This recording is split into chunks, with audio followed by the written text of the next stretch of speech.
तरह से ये संभल में 46 साल पुराना मंदिर निकला है, वो भी जो सपा सांसद हैं जियाउल रहमान उनके घर से मात्र 200 मीटर की दूरी पे निकला। इसको लेके क्या कहेंगे आप? मैम देखिए, कट्टरपंथ का जिस तरीके से लगातार पूरे देश और पूरे विश्व में कब्जा होता जा रहा है, कहीं ना कहीं आप कश्मीर उठा के देख लीजिए या बांग्लादेश उठा के देखिए या पश्चिम बंगाल या केरल, तो कहीं ना कहीं मंदिरों पे जिस तरीके से कब्जा हो रहा है वो लगातार हमारे संत समाज के बड़े बड़े पुजारी भी आवाज उठाते हैं, संत समाज के शंकराचार्य भी उठाते हैं, हम खुद आवाज उठाते हैं कि इस देश में 30,000 से वो ज्यादा मंदिर हैं जिनके ऑफिशियली डेटा है, सरकार उस पर जांच कराए, उसको कहीं ना कहीं सार्वजनिक रूप से हिंदू समाज के सामने रखा जाए कि आपके ये मंदिर कब्जा है। आप ये सोचिए कि बिजली विभाग के कुछ कर्मचारी सिर्फ जांच करने गए थे क्या कि बिजली चोरी हो रही कि नहीं हो रही, उनको जांच में क्या मिला कि यहाँ मंदिर कब्जा है।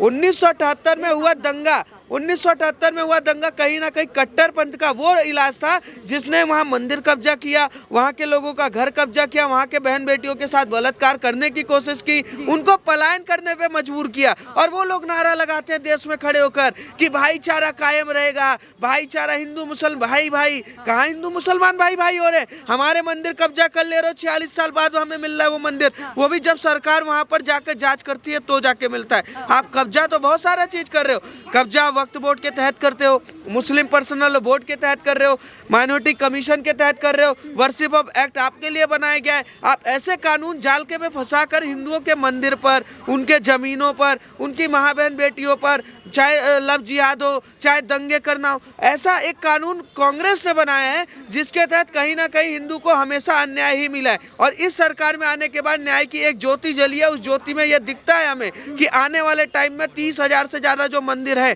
कहीं ना कहीं हिंदुओं को मिलेगा, जिस तरीके से राम मंदिर मिला, जिस तरीके से संबल की मंदिर की भी जांच। 30,000 मस्जिदें हैं उनको तोड़ दिया जाएगा, ये तो कहीं ना कहीं जो अल्पसंख्यक होंगे उनके साथ नाइंसाफी हो जाएगी ना। इस तरह से फिर उनकी आस्था का क्या होगा? अल्पसंख्यक है कि नहीं है उससे ठेकेदार हम थोड़ी ना है। अगर वो अल्पसंख्यक है तो कहीं बहुसंख्यक भी तो है। वहाँ जो अल्पसंख्यक है उनके साथ क्या कर रहे हैं आपको पता है?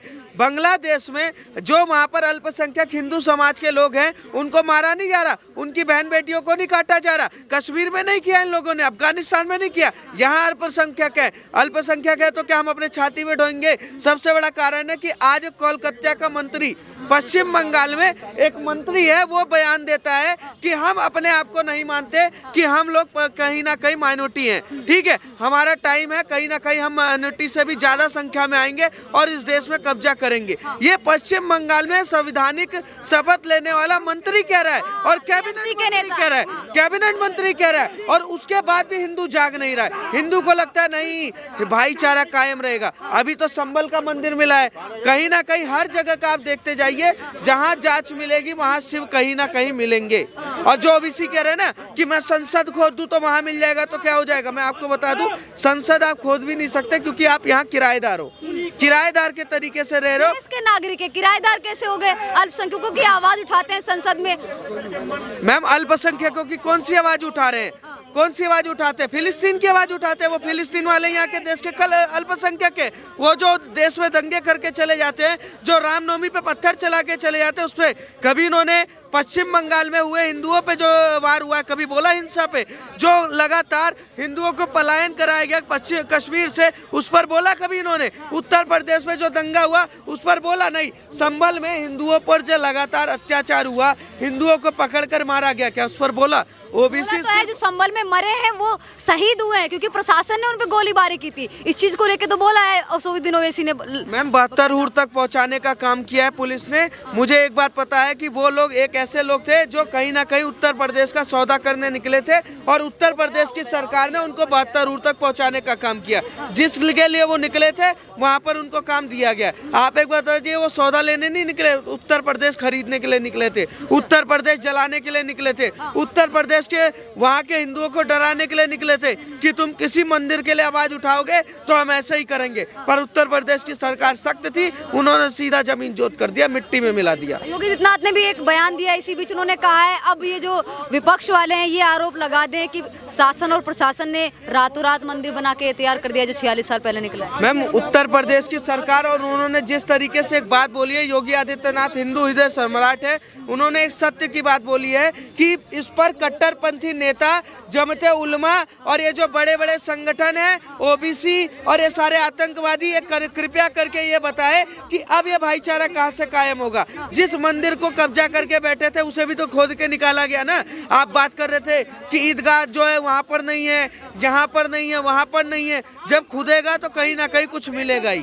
और मैं सच्चाई बता रहा हूँ कि जिन्होंने कब्जा किया है वो पहले छोड़ दें, बाद में कार्रवाई के लिए तैयार रहें। उत्तर प्रदेश में खास तौर पर जहाँ पे मंदिर निकला है यहाँ पे कहते हैं कि हिंदुओं को कभी आने जाने नहीं दिया जाता था। यहाँ पे कभी भी कोई हिंदू आ जा नहीं सकता था, क्योंकि इस तरह का माहौल बना रहता था कि वहाँ पे वहाँ के जो लोग हैं वो आने जाने नहीं देते थे ज़्यादा। 1978 के बाद ये काम किया गया। पलायन किस लिए कराया गया? ये उनका एक ही तरीका है, जितनी ज़्यादा जनसंख्या उतनी ज़्यादा ताकत। शक्ति के दम पर वो सिर्फ भारत पे कब्जा करना चाहते हैं। उस शक्ति के दम पर भारत को कहीं ना कहीं तार तोड़ करना चाहते हैं, तोड़ना चाहते हैं।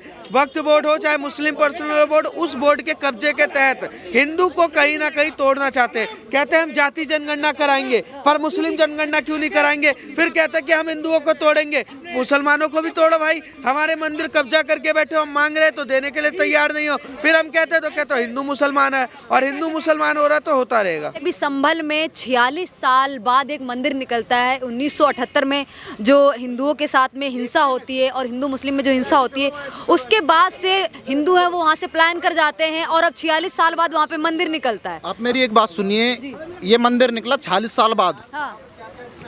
आप जितने भी ये मस्जिद है ना, इनका सर्वे करवाइए। मैं कह रहा हूँ 400 साल पुराने भी मंदिर मिलेंगे, 4000 साल पुराने भी मंदिर मिलेंगे। इस्लाम कब आया? 712 ईस्वी में। उससे पहले क्या था? कब बनेगी ये मस्जिद? 712 ईस्वी के बाद। उससे पहले क्या था? मंदिर थे। सनातन ने किसकी पूजा करी? मंदिर की। ये मस्जिदें बनाने वाले कौन? ये अब आगे आके आके हमारे भारत देश पे अपना अधिकार जमाने लग गए। इनका थोड़ी हो जाएगा। कल को तुम्हारे घर पे आके बैठकर कोई स्ट्रक्चर बदल दे उसकी, तो उसका हो जाएगा। अगर ये आपका रहेगा, बताइए ना। उस समय की बात थी। और अब ये जो मंदिर का मस्जिद का जो मुद्दा है, साथ ही जो मस्जिदें हैं उनका सर्वे करवाना क्यों? आखिर अतीत को भूल जाना चाहिए, क्यों बार बार अतीत को दोहराना है? अच्छा, अगर आप अतीत को भूल जाएंगे, आप अपना वर्चस्व भूल जाएंगी क्या? आप पद्मिनी का जौहर भूल जाएंगी या राणा का त्याग भूल जाएंगी? क्या भूल जाएंगी आप अतीत को भूलने के बाद? अपने पापा का नाम भूल जाएंगी क्या? आपकी मम्मी ने किसी और से शादी कर ली किसी वजह से, समझो मेरी बात को। आप भूल जाएंगी क्या अतीत को? अतीत को भूल कैसे सकते हो आप? अतीत को तो भूल ही नहीं सकते। अतीत में हमारा त्याग है, समर्पण है, संस्कार है, सब कुछ तो हमारा अतीत में है। अतीत को भूल गए, उसके ये गलत नतीजे आज सामने आ रहे हैं कि कोई तुम्हारी माँ बहनों के ऊपर हावी हो रहा है और तुम चुप बैठे हो। विपक्ष तो कह रहे हैं लगातार ये मस्जिदों का सर्वे करवाया जा रहा है, इससे भाईचारा है वो खत्म हो रहा है। कौन सा भाईचारा? मस्जिदों का सर्वे करवाया जा रहा है। किसी मस्जिद में 47 मिल रही है और किसी में कुछ मिल रहा है। हिंसा होती है, इससे कहीं ना कहीं जो भाईचारा है वो खत्म होता है, आपस में लड़ाई झगड़े होते हैं। आप क्या समझती है मंदिरों में जो ये मस्जिदों में जो AK-47 रखी है, ये अहिंसा के लिए रखी है? मस्जिदों में AK-47 क्यों मिल रही है? अहिंसा के लिए। ये जिस दिन हिंसा करेंगे ना, जिस दिन इनकी तादाद ज्यादा हो जाएगी और ये हिंसा करेंगे, उस दिन आपको बोलने लायक नहीं छोड़ेंगे। संभल में जो जाग जाओगे तो फायदे में रहोगे। संभल में जो जिस तरह से सर्वे करने के लिए प्रशासन पहुंचा था, जो संविधान की बात करते हैं, कहते हैं हम संविधान को बहुत ज़्यादा मानते हैं, संविधान के जो आदेश हैं उसका पालन करते हैं। संविधान के कहने पे ही यहाँ पे जो प्रशासन है वो मस्जिद का सर्वे करने के लिए गया था, उस पर भी पत्थरबाजी कर दी, हजारों पत्थर बरसाए गए उन पे। देखो ऐसा है, जब इस देश का युवा एक भगत सिंह क्रांति के लिए निकला था ना, तो संविधान का नाम लेकर और ये प्रशासन का नाम लेकर गांधी और नेहरू भी पहुंचे थे।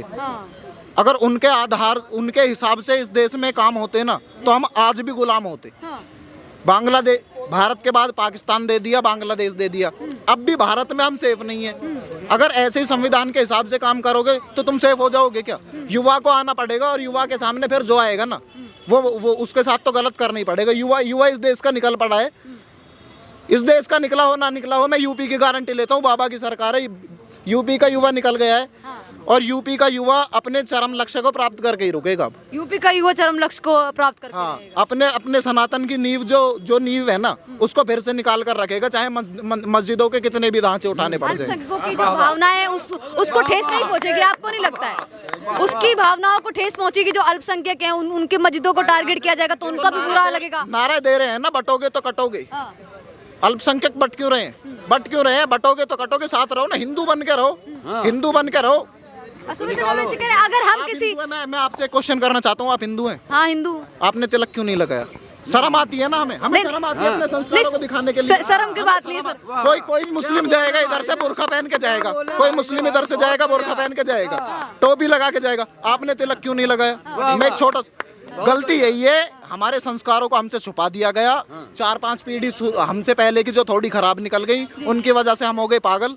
लेकिन कह रहा हूँ अब जानने की जरूरत है और जागने की जरूरत है। अब नहीं जानोगे तो ना तो तुम सेफ रहोगी, ना और बहनें सेफ रहेंगी, ना गाय सेफ रहेगी, ना हमारी धरोहर सेफ रहेंगी, कुछ भी सेफ नहीं रहेगा। अभी मौका है जागने का, अभी जाग सकते हो, अब के बाद तो देर ही देर है फिर। अच्छा, हाँ। असदुद्दीन ओवैसी करे, अगर हम दावा कर दें किसी मंदिर के नीचे मस्जिद है कि क्या आप उसको तोड़वा देंगे? बिल्कुल नहीं तोड़वाएंगे। असदुद्दीन ओवैसी कब आया? अब। इस्लाम कब आया? अब। मंदिर कब आए? बताओ आप कब आए? हजारों साल पुराने मंदिर बनवाए थे राजाओं और जितने भी इस्लाम हमारे सामने आया, उसका तो सर्वेक्षण करवा सकते हैं। जो हमारे सामने ही नहीं आया, जिससे हम खुद पैदा हैं, जो आदि और अनंत है, उसका तुम क्या सर्वे करवाओगी? वो तो है। इस धरती की मिट्टी उठा लो, उसमें भी श्री राम है। इस धरती की तुम मिट्टी भी उठाओगी, उसमें भी श्री राम है। उसका तुम क्या सर्वे करवाओगी? मंदिरों पे क्या सर्वे करवाओगी आप? जहाँ पे भी 46 साल बाद मंदिर निकला है, वो वहाँ के सफा सांसद हैं जियाउल रहमान, उनके घर से 200 मीटर की दूरी पे ही निकला। हाँ, तो उनके घर में भी चेक करवाओ। मैं तो कहता हूँ हथियार मिलेंगे, ये तो आतंकवादी पालते हैं, सीधी बात है। अब घर थोड़ी ना कोई मंदिर के ऊपर बना लेगा, कैसे बना लेते हैं? देखो ऐसा है, इनके पास क्या था? बांग्लादेश और पाकिस्तान विभाजन के बाद भारत में इनकी संख्या आज कितनी होगी बताओ? कितनी होगी? लगभग 21-22% हो गई है। 21-22%। कितनी सालों में? 60 सालों में। जब ये 60 सालों में 22% हो सकते हैं, आने वाली 60 सालों में 50-50 हो जाएंगे। और जिस दिन ये 50-50 हो जाएंगे, उस दिन तुम देखना, ना ये आपको छोड़ेंगे, मैं दोबारा बोल रहा हूँ, ये किसी को नहीं छोड़ेंगे। अच्छा, जागने की तो जरूरत है। भाई गलत बोल रहा है। ये आज कुछ नहीं बिगाड़े और कल कुछ नहीं बिगाड़ने के। नहीं बिगाड़ने की। ये भय है लोगों में। भय कौन सा? कि कहीं ब्लास्ट कर दिया, कहीं यो कर दिया, कहीं वो कर दिया। हम 85%, 15% क्या का डर भाई? सरकार हमारी, प्रधानमंत्री हमारा, जनता हमारी, फोर्स हमारी, क्या क्यों डरा दे? अरे चाचा, वो चाचा कायदे में रहेंगे तो फायदे में रहेंगे। वो कायदे में नहीं रहेंगे तो हम उन्हें कायदे में ला देंगे। आप सुनो, एक मिनट, एक चीज और बताऊं मैं। जो जब तक चलेगा। अच्छा, पहले एक चीज पूछता हूँ मैं आपसे, सभी लोगों से, आपसे नहीं, आप तो पत्रकार हो, मैं सभी लोगों से, जब इस देश का बंटवारा हुआ था, हिंदू भारत में रहा था और मुसलमान पाकिस्तान चला गया था, तो यहाँ कौन क्या बचा था? पर ये भी तो कहा गया था जो यहाँ पे रहना रह सकते हैं, जिनको रहना है वो रह सकते हैं, जिनको जाना है वो जा सकते हैं। मैं क्या कह रहा हूँ, वही हुआ। सुनिए पहले। जब भारत और पाकिस्तान का बंटवारा हुआ था, तो भारत में कौन रहा था? हिंदू। और वहाँ कौन चला गया था? मुसलमान है। और यहाँ कौन से रोके थे गांधी जी ने? कटवे। अच्छा, कटवे रोके थे, कटवे। वे आज दंगा कर रहे। बात सुनिए, सुनो, एक मिनट। वे रुके थे जो आज दंगे का माहौल करना चाह रहे। मैं सारों लोगों को बताना चाहता हूँ, जो से 15% है ना, ये सोचते हैं कि हिंदू डर रहा है, हमारा डर है उनका पेशाब।